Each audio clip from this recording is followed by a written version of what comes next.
हा जंगलातला रस्ता आहे आणि हे जे ते पुजारी आहेत क्षेत्रपाल मंदिराचे,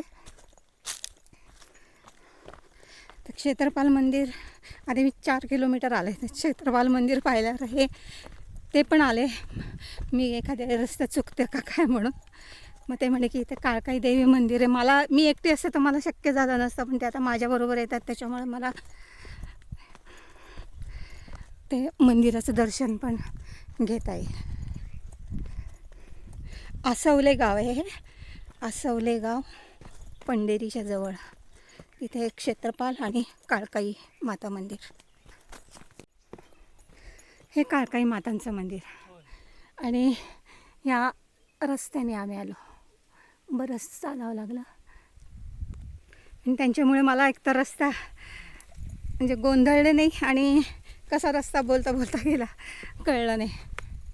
ते देवीची पालखी निघते, पहिली होळी असते कोकणात, त्या पहिल्या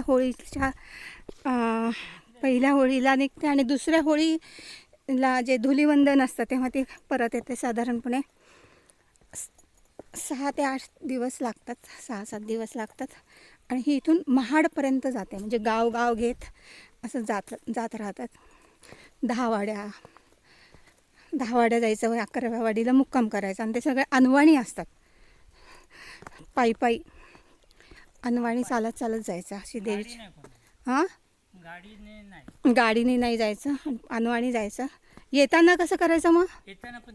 येताना पण तसंच. हां, तसंच जशा पद्धतीने गेलं तशाच पद्धतीने यायचं. हां, सांगितलं त्यांनी. तुम्ही तिथे गावातच राहता ना? स्वयंभू आहे शिवलिंग आसावले गावात. तिथून बरेच आहे, 1/2 किलोमीटर जंगलात असल्यासारखं आहे आणि हे झाडाखाली होतं. मग हे स्वप्नात जाऊन सांगितलं आणि मग ते या लोकांनी ते सगळं काढलेलं आहे. आणि खूप बरंच इतकं आत यावं लागतं. मी 4 किलोमीटर आत आले तेव्हा 2 वाड्यानंतर मला हे शिवलिंग, जे क्षेत्रपाल म्हणतात त्यांना, गावाचं रक्षण करणारे. आणि हे स्वयंभू आहेत आणि जागृत देवस्थान आहे. आसावले गाव पांडेरी ना, पंढेरीच्या जवळ. त्या पंढेरीच्या जवळ अरे वा, किती छान आहे. ह्या गावदेवी आहेत, काळकाई माता. आणि ते क्षेत्रपाल काळकाई माता. या काळकाई माता आहेत आणि ही पालखी.